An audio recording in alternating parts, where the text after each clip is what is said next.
An unidentified object suddenly landed on Earth. As the smoke cleared, inside was actually a female astronaut. She took deep breaths of the long-lost fresh air, feeling like it was a dream. Seeing the scenery outside the window, she couldn't contain her joy and burst into tears of happiness. Then she unfastened her safety harness, enduring the pain in her body as she slowly climbed up. Using all her strength, she opened the escape pod door. But the moment the door opened, she suddenly saw a scene of despair. A ferocious goat appeared in front of her. Ari was so scared she didn't dare to breathe, but the starving goat suddenly charged in, opening its bloodthirsty mouth. Suddenly, a gunshot rang out, and the goat collapsed. Luckily, the ground forces arrived just in time. It turned out the special forces had shot the goat away. They swarmed in to rescue her, eager to report her heroic story. She finally reunited with her long-missed daughter and husband. Surviving the ordeal, she finally achieved a family reunion. But just as the woman was boarding the plane, she cheerfully spoke a phrase in her native tongue.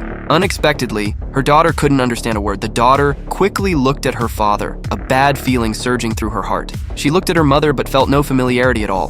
This made her daughter suspect that the mother they rescued wasn't her real mom.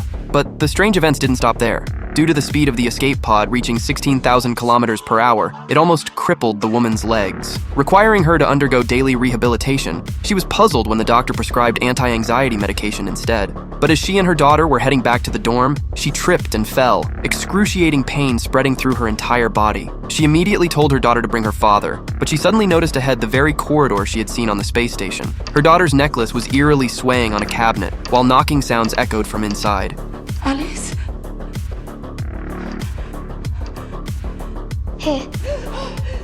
Was she losing her mind? At the press conference the next day, reporters persistently questioned the space accident. Asking what exactly damaged the space station, the woman was about to say it was a corpse collision, but a male colleague hurriedly interrupted her, clearly intending to stop her from mentioning the corpses. Sure enough, during a hearing, the investigation team tried to find out what hit the space station, but the footage suddenly cut off.